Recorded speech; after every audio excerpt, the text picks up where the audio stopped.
Yours over there.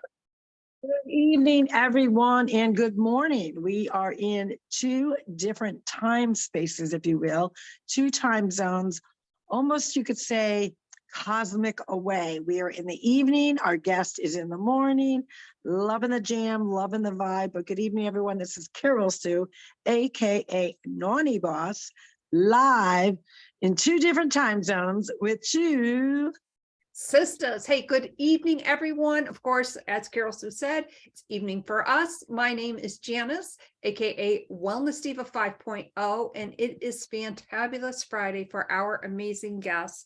We're just going to hop right on into it because we have so much information to cover. First of all, Alison, welcome to the Two Sistas podcast. Oh, thank you, both of you, for having me. And it is kind of surreal to be in two completely different time zones, all at the same time. So we're spreading the love around. Yeah, absolutely. That's a really cool thing about, technology. With technology, as we know, with our, first of all, we also want to welcome our Wisdom listeners. We are also on the Wisdom app right now, besides being live on Facebook in all different parts of different podcast land. But that's one of the cool pieces about our technology today, that we don't have to limit ourselves to our own backyard per se. We can broaden out to really recognize and showcase many different people from all over the world. And we are so excited and happy to have Alison on with us tonight. Don't you agree, Jan? oh my gosh, absolutely. And sometimes, Carol, so I don't know where to begin. So the first question that, of course, pops to my mind into my mind, you are a powerhouse, Alison, in life and business, multidiscipline, a confidence coach. How did all of this come about? Look, I think maybe from very young, I have always had that entrepreneurial spirit, maybe fight. We might go with both, since young, and have always looked for outlets for that, right? I remember being, selling lemonade on the side of the street, and it's like, no, I want my own money. I want my independence. So how am I going to do that? But the reason, and I was always involved with sport from super young, also very high level sport, from athletics through to the next sport, just keep going, right? I think that teaches you a lot of discipline, but I've always wanted to just help people, and particularly as I've grown and gone from probably being quite a confident kid to then going through the schooling system and then becoming not so confident, then circling back again was, how do you get your confidence back? How do you go for it again in life when you've had those knocks, or you've had those things that seemingly hold you back, and particularly in the entrepreneurial world, because they can come very thick and fast.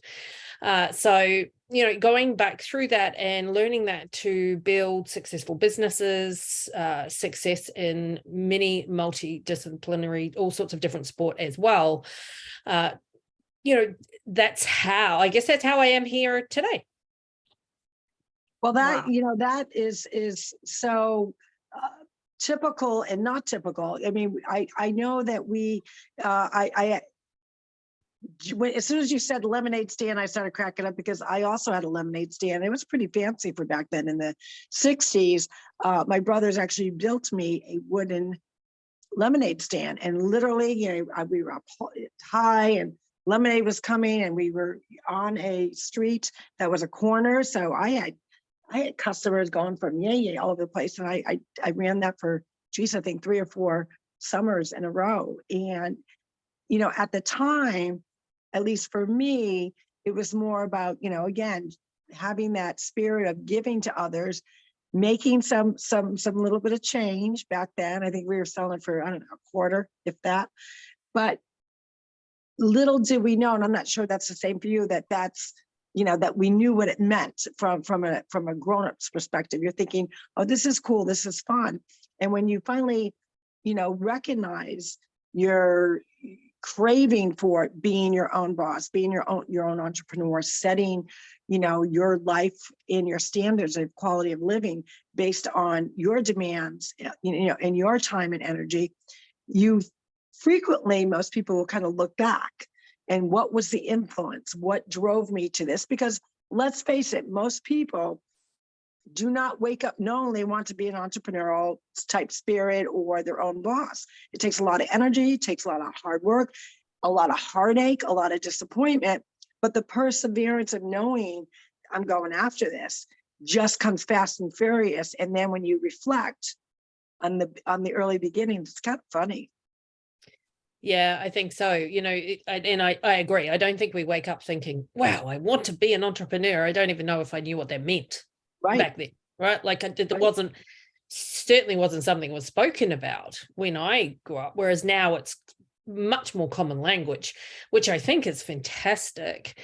But most people's mindset is still back in that kind of not aware that an important part of them is that entrepreneurial spirit. And then, okay, well, I have that. How on earth do I express that in the world? I think one of the greatest gifts we have is our own personal expression. And there's so many ways to do that. And I think one of the best ways is through a business, or, for some people that might be sport. I just find anything I can express myself through, because I think you want to be creating, you're either creating or consuming. So I would rather be creating. That's so amazing. And you think about that, because a lot of people don't even, like you talk about maybe an author, someone that writes poetry, someone that paints, they don't necessarily think that's the arts, but it really is that entrepreneurial mindset that gives them that creativity to say, you know what, I'm going to sit in my house, I'm just going to start journaling and writing about a subject matter that I just vibe next to and I'm passionate about. And I really think the difference between someone that kind of does that 9-to-5, traditional 9-to-5 position, profession, job, whatever you'd like to call it, versus someone that wants to set their own hours, look at the bigger picture of the possibility of putting things out in the universe. So my question would be to you, that whole putting out in the universe and putting out those positive vibes, affirmations that I can, because we know going into this industry, whatever the actual physical industry is, but the time, the effort, the pivots, the pitfalls, do you kind of, that was kind of like got you through that maybe questionable period, like, I'm doing this? I think a few things. I think that, yes, you need a goal. Like you have to have something to tie it to pull you forward, something that seems that's enough different from where you are that draws you to want to change. Because if you think it's just going to be the same as where you are now, what on earth would you put the effort? You're actually not. You're not going to get like that first bump in the road, boom, you'll be out, tap out, right? Like done. I don't want this heartache. It's hard. And it's confronting. Right, it's confronting to be an entrepreneur because you confront your own self-image constantly. So I think you need that goal out there, and also, but why? Why do you want it? And defining those two things. And I think a lot of women, particularly, I see definitely more in women, are not willing to articulate what they really want. I ask my clients all the time, well, what do you actually want? They're often like, I don't know, particularly if it comes to a money figure, right? There's nothing wrong with money. Money's energy. And if people, have this issue around articulating their monetary goal, but the more money you have, the more people you can help. And otherwise, you go into business to make more money, to do more of what you want to do. Money doesn't make you a bad person. It makes you more of who you are already. So if you're a good person, more money will help you do more good. If you're not a good person, it will not help you do more good. So it still comes back to that belief and that knowingness around who you are as an individual. So I think those things of knowing what your goal is, big enough to actually draw you forward, why you're doing it, those things. But I also think when you understand as well that it's going to be challenging. There's going to be bumps in the road. If you think it's going to be all, garden of roses, then it's a delusion. So when you know that it's going to probably be more challenging than you think, you're going to hit bumps in the road, I think that you, as an individual, certainly from my experience from working with others, you are more prepared. You are ready for that. So you are approach it with the correct perspective. And I'm thinking too that with the adversity of when you potentially, hit rock bottom or, stumble in that pothole, like that's hard. But the hard part too is negotiating where you maybe should go next, because maybe you thought you were going one way and what transpired made you think of it in a whole different light. So hard could be, I think, so many different things. I agree too with that. And, interesting enough, what you said about, the more money that you have, the more that you can impact others. And we always talk about in our TwoSistas podcast, we talk about that specific subject every Wednesday by doing a random act of kindness. It's the physical thing. It's not about the monetary amount. It's the physical act that you are attracting what you yet desire, and understanding that a lot of people just don't have that healthy relationship with money to understand the power of the more you have, the more that you can impact others. Yeah, of course, it's going to come with some bells and whistles at some point, but the piece to it is that's what a good feeling it would be, knowing that you're, especially, in the weather that I'm not feeling, but definitely up north is feeling, you have that church that maybe their boiler broke down. And wouldn't it be so nice to just simply write out that check and say, here, go fix it. And it has to do with mindset. So it's about really that positivity that you're going to attract what you so desire, but in such a way that you understand just thinking about it is not enough. That starts your mindset, but then you got to put in the work.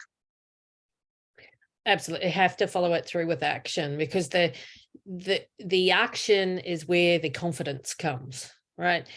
And also the resilience to know that in the hard things, you can figure it out, because ultimately you created the hard thing by taking the action. You face that adversity to create that growth. And because the person you're being now in this moment isn't the person you need to be to create the result. Otherwise, you would already have it. So, you might have to hit a few bumps in the road to be willing to bump off some not so great thinking, some actions that aren't working for you, to create that transformation as well to where you want to go. And I think too, the other thing is always tie yourself to the goal. I see a lot of people, they get tied to the vehicle, they're not tied to the goal. So that vehicle may be redundant for them. Writing that one down right now. Yeah, so tie yourself to the goal always, because the vehicle, it might be as simple as from a business perspective, right? So you've placed an ad and that ad has not worked, yet you want to tie yourself to that ad, saying, no, I've got to make this work. No, you just need to place more to learn. That didn't work. Great. Figure out what does.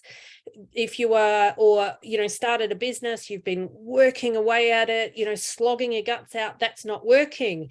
Maybe you need to change vehicles. You're slogging away at a job that's not, you're no longer being valued. Maybe there's somewhere else that will value you more. So I think tying yourself to the goal is so much more important, because it gives you that fluidity to move as you need to along the way, and understanding that also less attachment to each and every step you take, right? We can get very caught up in the steps and that means so much when it's just literally a step towards the goal. Right, all these different stepping stones. Don't you think, Jan? Yeah, because the stepping stones, let's face it, we've all stubbed our toes. But what have we learned from that? Alison, what would you say, when you had mentioned, and I've been feverishly writing notes here, tie the goal tie yourself to the goal. What have you learned through your resiliency in your business? Like maybe something you didn't expect, maybe you fell in that pothole, but you learn through your resiliency, you forged forward. Yeah, sure. So I'm up to business. This is business iteration 3, maybe 5. I don't know. I stopped counting. But it's certainly, this is like I'm in a new iteration of business. And probably the most resilience has come from leaving the last one or ending the last one through to starting and commencing this one, or that transition, and realizing that I had outgrown it. I had gone as far, and that because I had these big goals, it was difficult to stomach the fact that there was nothing, I'd tapped it out. There was nothing more in it, you know, because I started to go, well, I must be broken if I can't get this thing to go where I wanted. And the resilience and the courage to go, you know what, actually, I've just got to shed that. I've got to grow new wings. It's done its time. I've given it everything it can. Literally, I've tapped out the capability of that. It's time to have the courage to jump into the next thing and trust that I can build it while I'm jumping and building my wings on the way down. And that took a lot of deep digging and resilience to go, you know what, it just doesn't serve the new direction. It doesn't serve, it's done its time. It's okay that you've outgrown it. It served its purpose. It's given you a lot of great things and a lot of success. And because I think it was difficult because it had also given a lot of monetary success. It's difficult to go, okay, I am done, you know, and not live on hope that I can reignite it again. It had just done its time. So that took a whole heck of a lot of resilience and courage to self-reflect it and be willing to, like, I knew that, but then know it, you know, so take that on and act on it. Right. And my question would be with that is, because let's face it, depending on what type of entrepreneurial, you know, business any one individual is going after, a lot of people are obviously involved with direct sales companies, and they do have so many great positive stepping stones for someone that wants that entrepreneurial spirit, wants to be their own boss, wants to set their own hours. And frequently what happens is they plateau and they think, is there more to it than that? And if not, maybe it is time to look to reignite my passion. But at the same time, they absolutely love, say, the service or the product, and they're thinking, okay, I got to really rethink this, because do I want to take that leap? And is it necessarily the company I'm associated with, or is it the lack of desire? Like, I've got to reignite that passion and then make a clean break to say, you know what, I did. And it has truly outlived, because I think for a lot of people, they're not really sure. They think they're kind of can't go any further, when truly they can. They have to reignite that passion that they first had for what they were doing in order to persevere and get over this hump. So how do you guide your clients to really understand the difference, to say, well, maybe, you know, have you taken a step back? Have you reconfigured that there are still more goals within what you are working at right now? Or, you know what, you're right, you're done, you got to move on. How would you, what kind of guidelines and or exercises from a mindset perspective how would you guide them? Yeah, a couple of things. So, and it was a network and marketing company I'd been with for 13 years, so direct sales. Okay. And so what I tend to do with my clients is you've got to look at some tangible things. So looking at the numbers, right? Crunch numbers. Yeah. Is it actually working for you? Go back to the original goal. What was the original goal? Not the vehicle, the goal. Is this still serving that goal? And in that business, obviously in direct sales, you've got other examples, or even if you're in a different industry, within that industry, is that being done? Is there someone who's doing that within that business or that industry? And what are they doing? What's the difference between what they're doing and what you're doing? And are you prepared to, if you want that result, are you prepared to do that level of work? If not, okay, we'll make some different decisions. If you are, then, and you still want to hang on to that as the vehicle, then it's like, okay, great. So, you know, get on with it, basically, like reignite that. If they're hanging on to it for other reasons, it might be community, it might be training. Is there other mentors? Is there other ways to fulfill that need without consuming your time because you're blocking the space for something else? Love that. And then the other simple question is, has it just expired its time? And people know.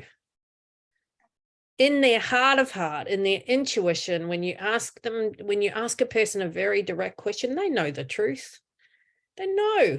It's just no one's asking them those hard questions, or they're not asking themselves, right? And rather, I think time is so precious to us. Why spend so much time stuck in that place? You deserve to create results for yourself and your family. Find someone who you can communicate with, who's willing to ask you those hard questions. Hard questions. What would you say is a hard question that you, in starting these different businesses, that you've always asked yourself, that you seem to always come back to, or you acknowledge it? The hardest question, I think, is what do I really want? Like, what do you really, really want? Not what do you think success is? What do you define success to be from someone else's definition? No. What do you really want? What's your definition of what success looks like? Because what that can, like I see this all the time, where it evokes such an uncomfortableness for people to really own what they want, because so often they're afraid, but it's much bigger than I think, you'll think is okay, or that other people will think is okay, or even it's smaller than they think other people will think is okay. It doesn't matter what the size is, it's all relative. It's okay to have that, because if you can't own what you really want, I don't know how you're going to have it. Well, I like what you say there, and I think there's so much truth to it, is the fact that you have to be a little uncomfortable with it. If you are 100% sure, then you probably are not truly being true to yourself. So if you, really express, okay, I'm really looking for this, and I'm in fear. What if I become that failure? Whether this is, everyone's going to probably second guess my decision on leaving one position and then seeking out something else. And do I put more trust and faith in what others think? And should I be doing that rather than really zoning in on my own inner self of what I truly want? Because that is fearful. I mean, like you said, a lot of people cannot answer, what do you really want? Because it really would mean that you'd have to look at yourself.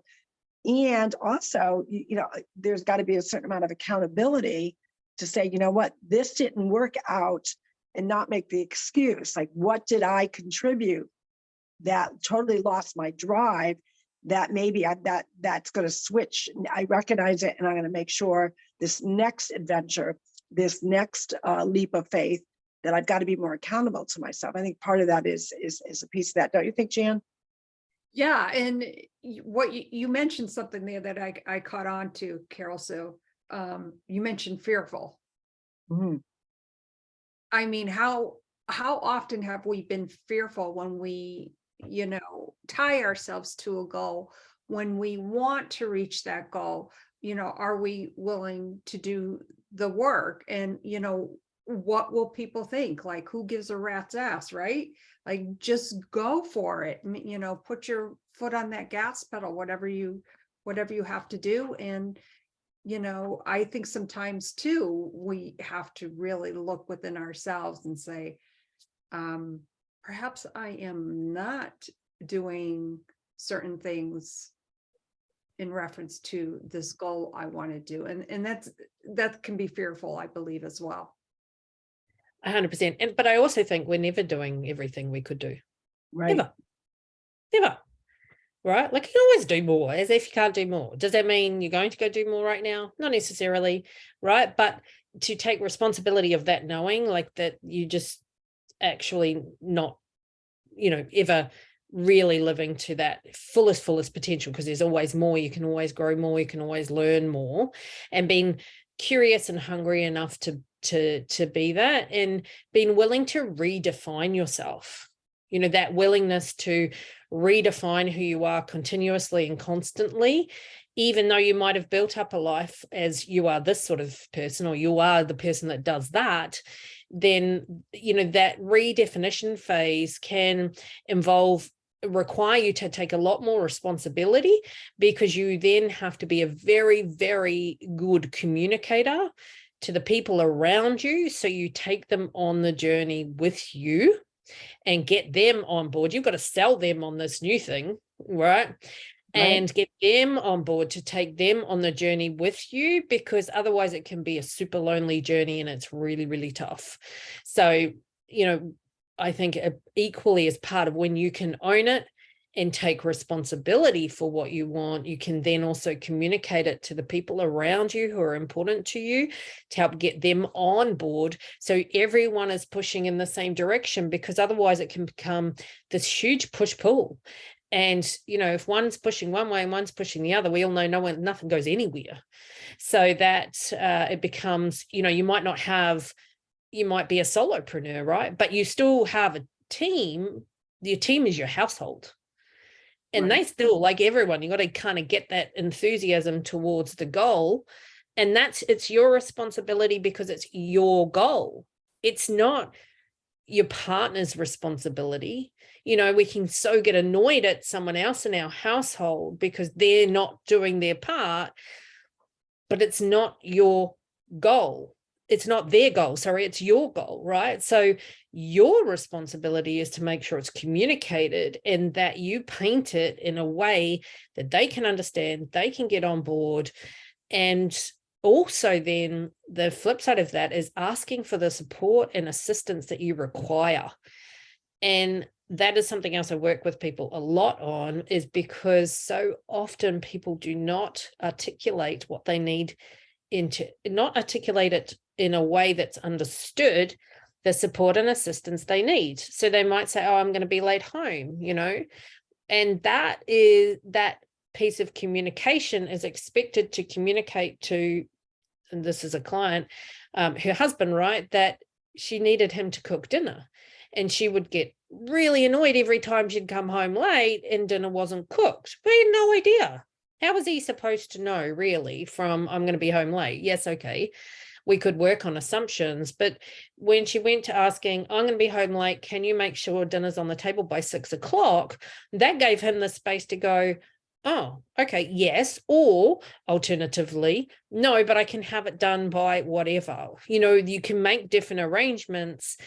Then, particularly if you're two powerful people heading in the right direction, that level of communication required to make a household go right is way higher than most people think. Oh, definitely. And that's, I think, probably one of the most common pieces to one person in a household that has that entrepreneurial mindset and, working for, say, a direct sales company, and their spouse or their loved one or their partner is not getting the vision. And maybe they're not getting the vision because, like you said, the person's not communicating it. Like, I've decided I'm all in. This is going to require, this amount of time daily that I have to focus. And I want you to partner with me. Now, you may not be wanting to be on board with what I'm doing in the physical sense, but in the mental sense, I need you to, make sure dinner's on the table. I am not going to critique what you're making, or maybe it is, can you do the laundry? and not get all heck bent on, oops, shoot, they mixed the towels with the whites, and well, at least they were the same color. And, it's got to be that give and take. So I think really a lot of people have to really express their desire of their goal, what they're working towards, and what they need from that support system to help it, run smoothly, so they can focus on that. Then kind of each other knows each other's, contribution to this goal, because even though the person may not be physically doing it with their loved one, they're contributing in the support system piece to it. And I think it makes it for a smoother sailing journey, even though there's obviously the bumps and the renegotiation, renavigation that's always going to occur. That's for sure. And of course, I'm kind of snickering over here, thinking of a certain individual in my household. It just goes to show you, when I moved my office downstairs here initially, it was a difficult transition. And no matter, I said, this is what my day looks like. It's very busy. Well, now I have cues and signs like, okay, just a reminder, I'm going to be recording. I'm going to be downstairs, don't come in. Well, inevitably he used to come in, and well, that's just a situation that I got to work out by myself. We're not going to go down that road right now, but No, but look what you just said, though. I mean, you are working on ways of really kind of setting the guidelines. This is my time when I'm recording. And, I think for the most part, he's kind of getting on board with that. But I think that's a key piece, the communication, don't you think, Alison? Yeah, but it is a key piece. What I think the other side of that too, right, is sometimes we think when we've communicated it once, it's enough. But the person, like the whole training regime, the whole habit has been ingrained a different way for a while. And it can take a multitude of times to communicate it over and over and over and over again until that habit has changed into a new way. And it's learning the patience that everyone's tempo for that and amount of times for that might be different, right? It might be once, it might be 10 times, because understanding the other people in your life, they also are busy, right? Like they've got their own stuff going on. It's not as important to them. So, because they've got their own priorities. So that ability to know, to be okay with the fact that, you might need to re-communicate the same thing a number of times without losing your cool, because sometimes it's really easy to get very annoyed very quickly, right? It's like, oh, I've already told you. So doesn't usually help the situation, though. It's just like, oh, okay, all right. Remembering the fact that we had a habit of it doing this other way. We're now completely trying to change a habit. We all know habits take time to change. All right, okay. Just got to go through it. Got to go through the discomfort of creating new habits. I love that. Yeah, it's been more than 10 times. I just want to say that. Well, those boys. In fact, a funny sidebar, I have these, those huge sticky notes that I put up on, different parts of the doors. Do not disturb recording. And I have them out in the little area here. And Gary said to me the other day, do we still need these? And I'm like, yes, we do. Yes, we're going to keep them. Well, kudos to him that he recognized that they did serve a purpose. He may be thinking he's mastered the habit. But there's that other factor. So. Well, more stories for another time for sure. Yes. Alison, I know that you're an athlete, and I think part of your mindset too is so very structurally oriented with your time management. What would you say to someone who is struggling with their time management in reference to their mindset and their goals? Like, do you have some strategies that you could share? Yeah, absolutely. Procrastination's a big deal, right? For a lot of people. And time management's a big deal for a lot of people as well. And I literally was just having this conversation with one of my clients yesterday in terms of, she's giving herself 5 hours to do, when we broke it down, 1 hour's work. So it was literally taking 5 hours. And I'm like, you having too much time. Like, you have 1 hour, go do something else after that. Like, put yourself on more of a time crunch. So we kind of broke that down. And then for her, she's got kiddies as well. So what we have done is we're working with a 10-minute timer. So she's playing a new game with time because she needs to learn to control time, not have it control her. So she sets a timer for 10 minutes and sees how much work she can get done on that task in 10 minutes. Then she has, and the kids can hear the timer go off, kiddies come in, play 5 minutes, the timer goes on for how much, 2 minutes, whatever that is that they've set. And then off she goes again, 10-minute timer. So we're learning to play a new game of time that she can learn to control time in small enough blocks that don't, most people can control their mind and not, get down the rabbit hole of social media and stuff for 10 minutes. You have a willingness to work within that time frame, have a big win to realize, wow, I can do an awful lot in 10 minutes. And it's just building up that confidence again that you can control time. And then the other side of it as well is organization. I encourage anyone to use a Sunday afternoon to organize your week. So that can be like literally everything, from what you're going to eat for the week through to what's happening for the week. What's your game plan? What's your goals? What do you have it all ready to go so you can hit the ground running on Monday? Because if you do it on Monday, you've lost half of Monday.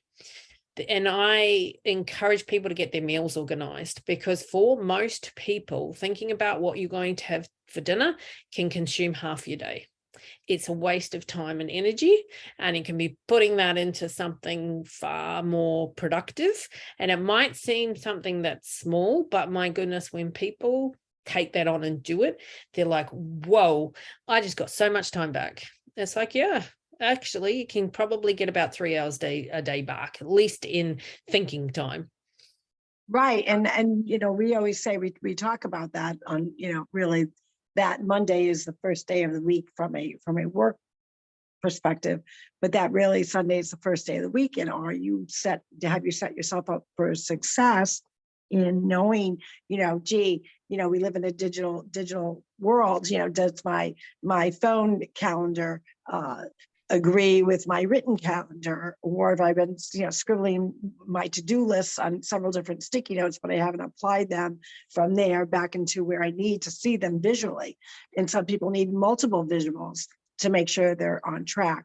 But I like that idea, because at the end of the day, we all have the same 24 hours in a day. It's just a matter of who's managing them better. Because a lot of times we all have that friend, we all have that girlfriend, that guy friend, whoever it may be, like, man, they're all put together. They're like, man, been going and going and going and going, and they're so organized. Well, maybe there's a very small percentage that it comes naturally, but most of us need that planner. Most of us need to plan accordingly, but also within that time frame of really planning out their week, allowing enough time for the screw ups, the derailments, the renegotiation, because we know at any given moment, as perfectly planned out a day is, it can go wrong real quick.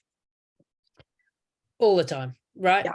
All the time. But then you just hustle, and if you've got some of the day-to-day stuff off your mind and out of your like absolute necessity, like it's handled, it's taken care of, it gives you more fluidity to make that those subtle changes or whatever, when emergencies come up and something takes 10 times longer than you think it's going to, it gives you the space to be able to shuffle and to flow with that. There's a lot of shuffling going on.